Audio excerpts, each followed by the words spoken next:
जय हिंद। चाइना ने अमेरिका के B-2 विमान का कॉपी करके खुद का S-20 विमान बना लिया। ये एक स्टील्थ बॉम्बर है। स्टील्थ क्या होता है और बॉम्बर क्या करते हैं? स्ट्रेटेजिक बॉम्बर होते हैं। ये रडार के पकड़ में नहीं आते हैं। अब ये भारत के लिए एक बहुत बड़ा सिक्योरिटी कंसर्न है, क्योंकि ये भारत के पास घूमेगा और रडार में पकड़ में नहीं आएगा। लेकिन इसको पकड़ने के लिए ओवर द होराइजन रडार होता है। अब हम ये दोनों की टेक्नोलॉजी को समझते हैं कि ये ससुरा बचता कैसे है और ससुरा पकड़ कैसे लेता है। देखिए, अमेरिका ने बहुत ही पहले, ये 90 के दशक में अमेरिका ने अपना B-2 बॉम्बर को बनाया था। इसने कई युद्ध में भी भाग लिया है और इसी का कॉपी करके चाइना ने S-22 बॉम्बर बना दिया। ये जो है ये एक स्ट्रेटेजिक बॉम्बर है। बॉम्बर मतलब होता है ये बहुत ज़्यादा मात्रा में बम ले जाते हैं सब, बहुत ज़्यादा। मिसाइल विसाइल नहीं मारते, सब बम गिराते हैं सब बॉम्बर से ऐसे, और थोड़ा मोड़ा नहीं, बहुत ज़्यादा ले जाते हैं सही सा। स्ट्रेटेजिक का मतलब होता है बहुत दूर तक जाते हैं और परमानेंट डैमेज करके आते हैं। जैसे स्ट्रेटेजिक, यहाँ देखिए ये राफेल है, ये स्ट्रेटेजिक नहीं है, ये टेक्टिकल है। स्ट्रेटेजिक दूर तक जाते हैं। अब राफेल दूर तक नहीं जा पाएगा। अब यहाँ से आप कह दीजिएगा कि फ्रांस उड़ के चल जाओ, सोच रहा जाइए नहीं पाएगा, बीच में रुकेगा। इवन ये फ्रांस से आया भी था तो दुबई में रुका हुआ था, उसके बाद ये इंडिया में आया। तो ये टेक्टिकल होते हैं। टेक्टिकल मतलब कम दूरी पर जाते हैं, लेकिन इनके पास हथियार बड़े खतरनाक होते हैं। शुरुआती स्ट्राइक यही करते हैं सर, धड़ाधड़ दुश्मन के रडार तोड़ देंगे सर, टैंकर उड़ा देंगे सर। शुरुआत में बढ़त यही देते हैं सर। अब बाद में आते हैं स्ट्रेटेजिक, परमानेंट ध्वस्त करके जाते हैं। जैसे ये C-17 ग्लोब मास्टर है, ये बड़ी दूर तक जा सकता है, स्ट्रेटेजिक है, सीधे एक के बार पूरे का यूरोप चल जाएगा। लेकिन हाँ ये है कि इसमें बम नहीं होता, ये ट्रांसपोर्ट के लिए आते हैं सर। तो स्ट्रेटेजिक समझ में आ गया आप लोग को। अब देखिए ये इतनी दूर तक जाएगा तो इसको एयर रिफिलिंग की जरूरत होती है, क्योंकि स्ट्रेटेजिक है तो हवा में ही इसमें फ्यूल भरा जा सकता है इजीली। जैसे मान के चलिए ये जहाज है तो इसकी ऊंचाई फिक्स कर सकते हैं। ये अपने बता देंगे कि भैया देखो हम 4070 फीट की ऊंचाई पर उड़ रहे हैं। अब ये इसको उसी हिसाब से कह देगा कि एक काम करो तुम थोड़ा सा नीचे रहो, 4030 फीट पे रहो। अब मान के चलिए ये 50 फीट की डिस्टेंस बना के उड़ेगा सब। और इसमें से ये रिफ्यूलिंग के लिए यहाँ पे इसमें फिट कर दिया जाएगा, ऊपर का नॉब खोल देगा, यहाँ एक ऑपरेटर बैठा रहता है, वो इसमें रिफिल कर देगा। जहाजों की जो एयर रिफ्यूलिंग होती है वो दो तरह से होती है। अगर ये जालीनुमा पाइप होगा तो ये जो फाइटर जहाज है ये खुद आके उसमें अपना नोजल फंसाएगा और पेट्रोल भरेगा। और कुछ जहाजें ऐसी होती हैं जो अपना नोजल नहीं फंसा सकती हैं, तो उसमें एक पीछे क्रू मेंबर बैठा होता है। जैसे यहाँ ये क्रू मेंबर है, ये दूसरे जहाज में भरेगा जिसमें खुद नोजल फंसाने की क्षमता नहीं होती। जैसे ये बड़ा सा जहाज है, ये जो बड़ा जहाज आ रहा है इसमें क्षमता नहीं है, तो आप देखेंगे इसके मुंह पे ये खाली जगह बना है। तो ये जो ऊपर जहाज के पीछे बैठा रहता है ऑपरेटर, वो इस जहाज में देख के भर लेता है। ये पायलट केवल उस जहाज को नीचे ले आके लगा देता है। तो जैसे जिसमें नोजल फंसाने की क्षमता है वो खुद आके फंसाते हैं, जिसमें क्षमता नहीं है उसका क्रू मेंबर, जैसे इसमें क्षमता नहीं है, इसका यहाँ भरने वाला जगह है तो ये अपने जहाज को ले आके रख देगा और ऊपर से जो ऑपरेटर बैठा है वो इसमें ले आके भर देगा। आप समझ गए होंगे air refuelling. Mid air refuelling के द्वारा इसे बहुत लंबे दूर तक ऑपरेट किया जा सकता है। अमेरिका ने एक बार यहां से उड़ान भरा था अपने यहां से B-2 बॉम्बर से, और ये आया था सीरिया और में यहाँ पर बम गिरा के चला गया। सोच रहा उतना लंबी फ्लाइट लगा था इसको, 17 घंटा कंटिन्यू उड़ान भरते रह गया था, उसके बाद ही यहाँ चला गया था। तो ये काफी लंबे दूरी तक ये लोग हमला कर सकते हैं। स्ट्रेटेजिक जो बॉम्बर होते हैं ये स्टील्थ होते हैं। स्टील्थ को देखिए, स्टील्थ और कैमोफ्लाई ये दो टेक्निकल टर्म होते हैं मिलिट्री के क्षेत्र में। इसका मतलब होता है कि अपने शरीर को छुपा लेना। अब जैसे मान के चलिए ये देखिए ये कैमोफ्लाइज कर रहे हैं, इसको ऐसे ही स्टील्थ होता है। हवा में कोई चीज़ अगर छुप जाती है तो उसे कहते हैं स्टील्थ, और जमीन पे छुप जाती है उसे कहते हैं कैमोफ्लाइज। यहाँ एक फौजी खड़ा है, देखिए यहाँ पे उसकी बंदूक की नोक है और यहाँ पे है, आपको पता नहीं चल रहा होगा यहाँ पर क्योंकि ये भी झाड़ में घुस गया है। यहाँ पे भी देखिए ये इसकी राइफल है, यहाँ पर ये यहाँ पे है, यहाँ पर ये स्नाइपर छुपा हुआ है, तो इसे कहते हैं कैमोफ्लाइज। तो जब जमीन पर आप खुद को माहौल के हिसाब से ढाल लेते हैं वो कैमोफ्लाइज कहलाता है, और हवा में करते हैं तो उसे स्टील्थ कहते हैं। पूरी तरह से ये छुप नहीं सकते, ना कैमोफ्लाइज पूरी तरह छुप सकता है ना स्टील्थ पूरी तरह छुप सकता है, लेकिन अपने ज्यादातर एरिया को ये छुपा लेते हैं, जिस वजह से ये हमला कर देते हैं। जब तक आप इनको देख पाएंगे ये आपको साफ कर चुके रहेंगे सब। यहाँ पे यही होता है स्टील्थ में। रडार कैसे इनको नहीं पकड़ पाता, जैसे ये देखिए ये स्टील्थ जहाज जो होते हैं इन्हें रडार नहीं पकड़ पाता है। रडार का पूरा नाम होता है रेडियो डिटेक्शन एंड रेंजिंग। देखिए रडार हो, सोनार हो या चमगादड़ हो, ये अपना रास्ता कैसे पकड़ते हैं? परावर्तन के द्वारा। ये वेव छोड़ते हैं और टकरा के जब लौटता है तो लौटने की घटना को इको कहते हैं, और जो टकराया उसको वहां पे परावर्तन। तो उसी सिद्धांत पर ये काम करता है रडार। रडार सिग्नल छोड़ता है यहाँ से, जहां से टकराता है तो ये लौट के आता है, तो ये पकड़ लेता है, तो वो इसमें दिखने लगते हैं सब। लेकिन स्टील्थ जहाज में क्या होता है, जहाज जो दिखते हैं सब रियल में उसका साइज थोड़ा बड़ा बड़ा दिखता है। अब हवा में पक्षी भी उड़ रहे हैं सब, तो जब पक्षी उड़ रहे होते हैं ना तो वो भी रडार में आ जाते हैं, बट वो छोटा छोटा बिंदु आते हैं सब। तो जो रडार ऑपरेटर होता है या जो मिसाइल ऑपरेटर होता है वो इग्नोर कर देता है, कहता है भैया ये जहाज नहीं है, जहाज का साइज बड़ा होता है, ये तो पक्षी है। जैसे यहाँ देखिए ये सब जहाज होंगे सब यहाँ पर, अब यहाँ एक छोटा सा दिख रहा है, ये क्या है, पक्षी है। तो ये ससुरा इसी का फायदा उठा लेता है। ये पूरी तरह से रडार में नहीं छुप पाता है, लेकिन इतना छोटा इसका फिगर बनता है कि कंफ्यूज हो जाते हैं लोग कि ये पक्षी है कि रडार जहाज है। तो रडार ऑपरेटर कहता है रुको इसको पास आने दो, जैसे जैसे वो पास आएगा थोड़ा थोड़ा बड़ा होगा। तो इस ससुरा तुरंत ये इतना पास आने के बाद पता चलता है नहीं रे भैया ये जहाज है, तब तक ये आके बम गिरा चुका होता है। अब ये कैसे अपना फिगर यानी सिग्नेचर छुपा लेता है रडार पर, रडार फिगर उसको समझिए। रडार इस तरह से वेव छोड़ता है, तो ये क्या करता है, ये जान जाता है आज करके इलेक्ट्रॉनिक वॉरफेयर में कि ससुरा ये वेव अगर टकरा के लौट गया तो इस रडार को बता देगा। एक काम करते हैं, इसको लौटने ही नहीं देते हैं। तो 100% तो कुछ पॉसिबल नहीं होता है, लेकिन ये सोचते हैं कि कुछ ना कुछ तो 80% भी अगर सोख लेंगे तो हमारा 100% फिगर नहीं बनेगा, 20% बनेगा, और रडार ऑपरेटर कंफ्यूज हो जाएगा कि शायद ये पक्षी है। तो इसके बाहर इस पे क्या लगा दिया जाता है, एक कार्बन फाइबर जो होता है और आयरन बॉल का पेंट कर दिया जाता है। वो इस स्पेशल प्रकार के आते हैं, करोड़ों के मिलते हैं। इस जहाज के बाहर जब पेंट कर देते हैं तो ये क्या करता है, 50% वेव को सोख लेता है। जो आया सोख लिया। अब जब सोख लेता है तो रडार को लगता है कि वहां कोई था ही नहीं, क्योंकि वो चला गया। उसको ये नहीं समझ में आता है सोख लिया, क्योंकि रडार बहुत सारे वेव को छोड़ता है। तो जो वेव नहीं टकराते हैं तो रडार को लगता है कि हाँ वहां कोई नहीं था, तो चला गया, वहां पे जहाज नहीं थी। तो ये क्या करता है, 50% सोख लेता है। लेकिन 50% भी तो बचा, बड़ा जहाज नहीं दिखेगा, छोटा दिखेगा। अब क्या किया जाता है इसमें, इसका शेप, इसकी डिजाइनिंग इस तरह से बनाई जाती है कि इसमें से रडार की जो किरणें आएंगी वो टकरा के दूसरे डायरेक्शन में मुड़ जाएंगी, वापस जा ही नहीं पाएंगे। इस डिजाइन से बनाया जाता है। देखिए इसका इंजन भी ऊपर रखा गया था कि धुआं ऊपर से निकल जाए। यहाँ पे नीचे रखता है, अमूमन जहाजों का नीचे रहता है या फिर पीछे रहता है। इसका कंप्लीट पीछे नहीं है, ऊपर की ओर है, दिख रहा है यहाँ पर। क्यों, क्योंकि रडार नीचे से देखता है, धुआं वगैरह वाले एरिया को रडार जो है वहां पे वाइब्रेशन होगा तो पकड़ लेता है वहां पर, तो ये ऊपर से निकल जाता है। तो ये क्या करता है, इस तरह से अपने एक स्पेशल डिजाइनिंग की वजह से 30% किरणों को वापस इधर उधर बिखेर देता है।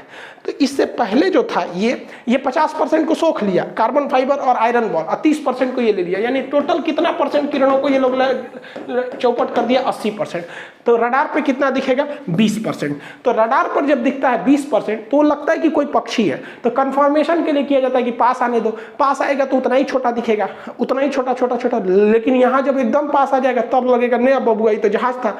तब यही गड़बड़ हो जाता है स्टील्थ के साथ। अब जैसे आप ही समझिए ना, मान के चलिए आप दूरबीन से देख रहे हैं और आपको कहना है कि हाथी आएगी तो रोकना है। अब दूरबीन से देख रहे हैं हाथी, सोच रहा बकरी दिखाई दे रही है, आप कहेंगे ना बकरी है, तो बकरी है बकरी। अब पास में आ जाएगा तब कहेंगे रे ससुरा हाथी है, तो यहाँ पे गड़बड़ा जाएंगे, पिटा जाएंगे आप वहाँ पर। आपको लगेगा दूरबीन की गड़बड़ी हो, तो टेक्नोलॉजी यूज किया वैसे।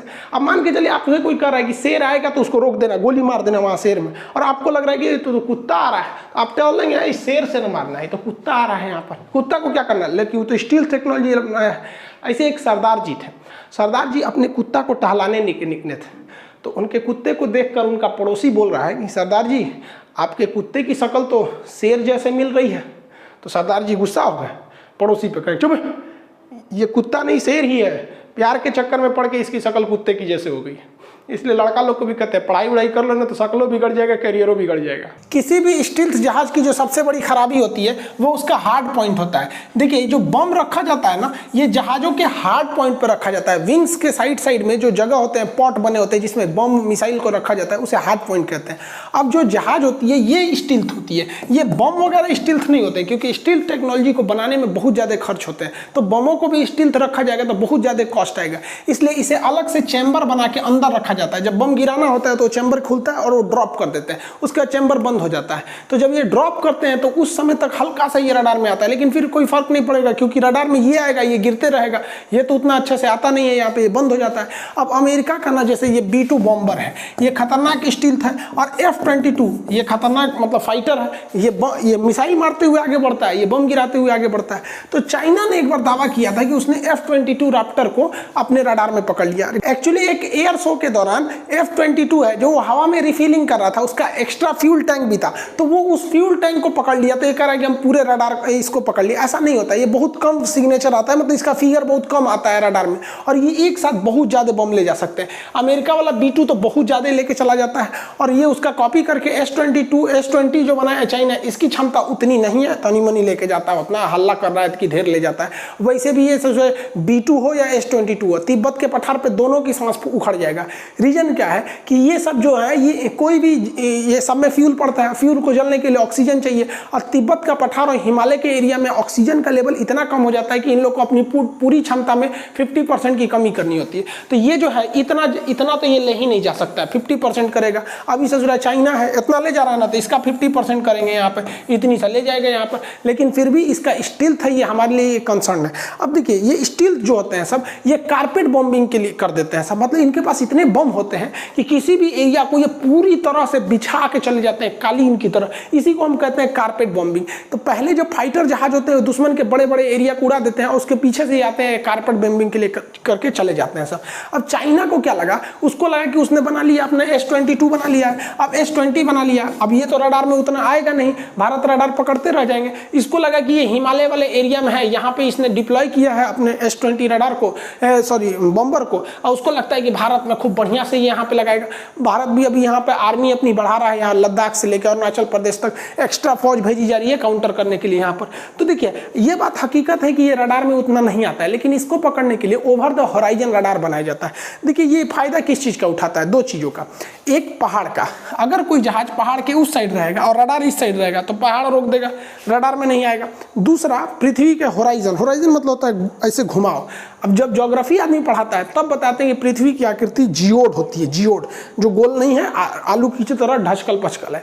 लेकिन अन्य टॉपिक रहता है तो आदमी नॉर्मली बोल देता है पृथ्वी गोल है, बट एक्चुअली पृथ्वी जो है वो जियोड है। तो अभी ये तो रडार का टॉपिक है तो इसमें सोच रहा पृथ्वी पे फोकस काहे करेगा आदमी, तो पृथ्वी को हम गोल कंज्यूम कर सकते हैं ऐसे।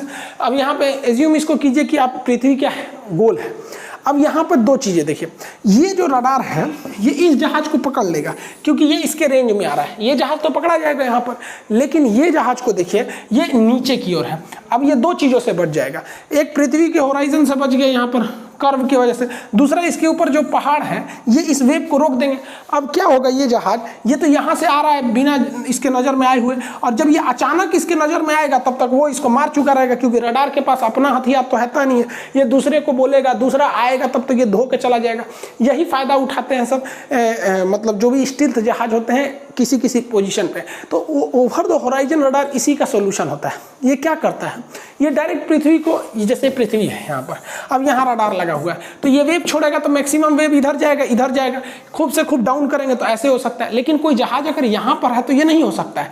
तो ये क्या किया गया है, इसमें हम लोग आयन मंडल का प्रयोग करके पहले वेव को अंतरिक्ष में भेजते हैं, उसके बाद लौटने देते हैं उसको, यही प्रयोग किया जाता है। इसका क्या है, सिंपल सा, हम लोग रहते, हमारे ऊपर वायुमंडल की परतें हैं, हम जिस एटमॉस्फेयर में रहते हैं उसका पहला लेयर होता है troposphere, stratosphere, mesosphere, ionosphere and exosphere. तो आइनोस्फीयर में कॉस्मिक रेज पाई जाती हैं, बहुत खतरनाक होती हैं इसी यहाँ पर, ये नीचे से आने वाली वेव को लौटा देती हैं। अब यहाँ से कोई वेव को छोड़िएगा ना तो ये लौटा देगा नीचे वापस, यही लौटा देता है। इसी का फायदा किया उठाया जाता है। Over the horizon radar OTH क्या करता है, पृथ्वी का ये जो कर्व है इसे हम होराइजन कहते हैं, तो इसके ऊपर से जाता है, इसलिए इसे कहते हैं ओवर द होराइजन रडार। ये भेजेगा वेव को, बहुत हाई बीम को भेजता है, यहाँ पर हाई फ्रीक्वेंसी हाई बीम की इंटेंसिटी को वेव को भेजेगा। टकरा के जब आएगी तो वो ऑलरेडी लो हो जाएगी, क्योंकि कोई भी चीज़ टकराने के बाद उसकी पावर लो हो जाता है। तो हाई सिग्नल जाएगा, पावर लो हो जाएगा। और अगर यहाँ पे कोई जहाज है तो ये लौटते टाइम पे इस एरिया में अगर कोई भी जहाज है तो उस पर अगर वो टकराता है तो यहाँ एक कंपन पैदा कर देगा, एक डिस्टरबेंस पैदा करेगा। उस डिस्टरबेंस को ये यहाँ से क्या करेगा, रिसीव कर लेगा और अपने सॉफ्टवेयर में उसे डाल के बता देगा कि हाँ भैया यहाँ पे कुछ हो रहा है। तो सबसे पहले ये हाई बीम को फेंकते हैं और वापस इसको ले लेते हैं सब।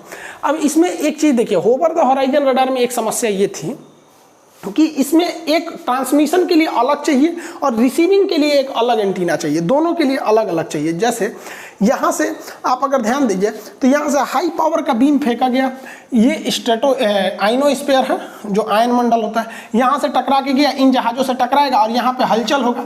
तो इस हलचल को पकड़ने के लिए हमारे पास एक अलग से एंटीना होना चाहिए जो सिग्नल को पकड़ ले, और वो काफ़ी लंबी एरिया में होना चाहिए। अब ये लंबा एरिया में क्यों होना चाहिए समझिए।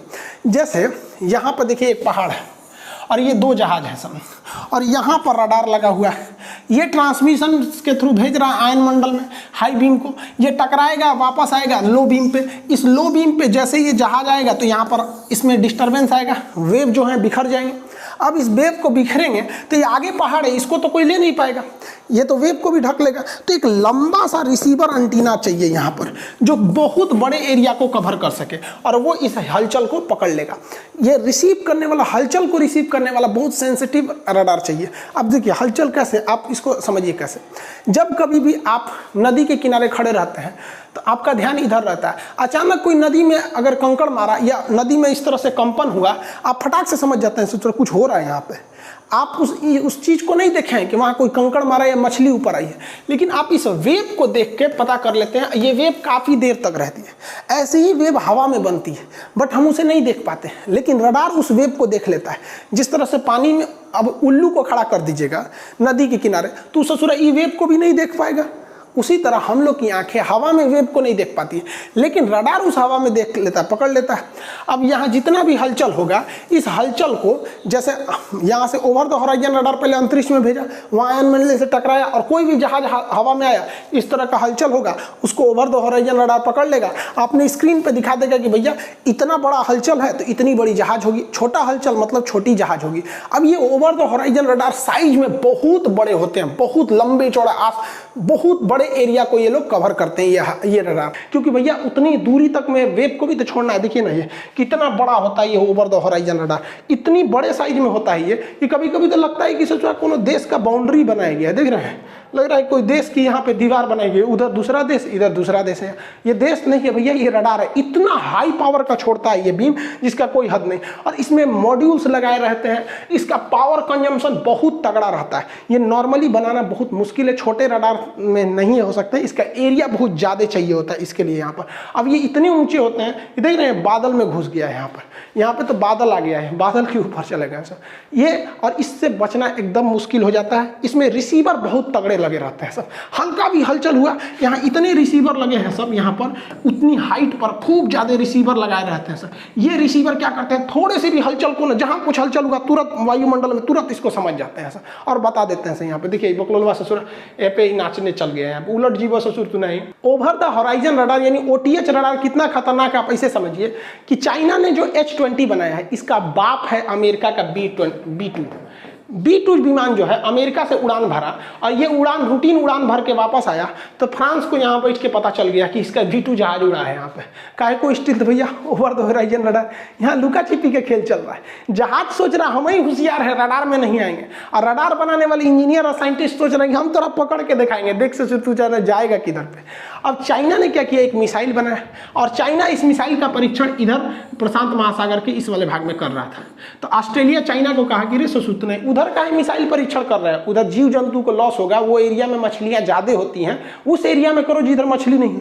तो चाइना समझ गया कि रे ससुत नहीं, तोरा कैसे पता चल गया रे, 5000 किलोमीटर दूर तोरा कैसे पता चल गया। तो कह दिया ऑस्ट्रेलिया, तोरा खान सर का क्लास ना किया है, over the horizon radar 5000 kilometre दूर देख लेता है, हम बड़का मिसाइल बनाए हैं बैलिस्टिक। सोचो तो नहीं को कौन चीज़ समझ में आ रहा है चाइना को। तो चाइना ने H-22 बना लिया है। हाँ, ये बात भारत के लिए अच्छी नहीं है क्योंकि भारत की इंजीनियरिंग इस मामले में बहुत पीछे है, खास करके एविएशन के एरिया में। हम बड़े न जहाज, डॉनियर छोटे से जहाज बना पाते हैं, ध्रुव छोटे छोटे हेलीकॉप्टर बना पाते हैं, बहुत बड़ा हम लोग नहीं बना पाते, और इसकी इंजीनियरिंग बहुत तेज़ी से निकल रही है, लेकिन हम लोग जुगाड़ वाले हैं। देखिए चाइना के पास S-300 मिला है, S-400 के दाम पर रूस ने उसे S-300 दिया है, क्योंकि चाइना MTCR का सदस्य नहीं है, उसे 300 किलोमीटर से ज़्यादा मारक क्षमता की मिसाइल नहीं मिल सकती।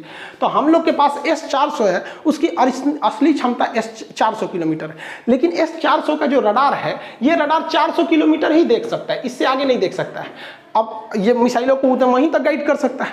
अब जरा सोचिए कि अगर हम लोग इस रडार को over the horizon radar OTH radar से अगर इंटीग्रेट कर दें तो ये रडार जो है ये डाटा किसको दे देगा, इस 400 को दे देगा कि भैया इधर है, और ये किसको दे देगा, इस मिसाइल को दे देगा कि भाई तुमको उतना दूर जाना है। अब आप कहेंगे कि सर जी ये मिसाइल की तो क्षमता नहीं है, इनमें इतने मसाले भरल है, मान के चलिए 5 रुपये वाला रॉकेट तनिए उड़ता है, 25 रुपये वाला ज़्यादा उड़ता है, ससुराल में क्या करना है, ससुराल और बुरादा भर देगा आदमी, भारत वालों को जुगाड़ की कमी है तो इनसे और भर देगा यहाँ पर।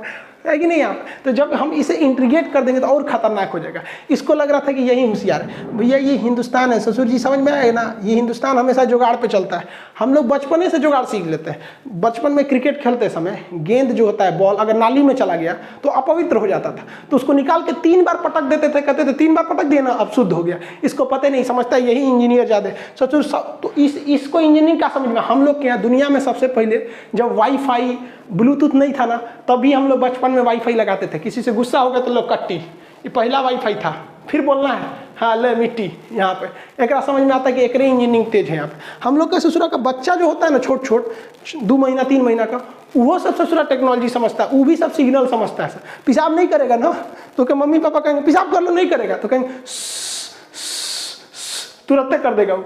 सोचो नहीं, ओकरा रडार सिखाएंगे लोग हम लोग को। तो ये भारत की भी कमी है, कब तक जुगाड़ पे चलेंगे लोग। ये बात अलग है कि हम लोग का जुगाड़ कहीं कहीं कारगर हो जाता है, लेकिन अब वो दौर आ गया है 21वीं सदी। अब हमें फ्रंट फुट पर रहना पड़ेगा। पता चलता है चाइना ने कुछ कर दिया, अमेरिका ने कुछ कर दिया, पाकिस्तान ने कुछ किया, अब हम उसको जुगाड़ के हिसाब से उसे काउंटर करने पर लगते हैं। तो ये भी ठीक नहीं है। अब हमें अपने पुराने ट्रैक रिकॉर्ड को बदलना चाहिए। तो आई होप आपको स्ट्रेटेजिक बॉम्बर ये सब समझ में आ गया और होराइजन रडार भी समझ में आ गया। मिलेंगे नेक्स्ट क्लास में। जय हिंद।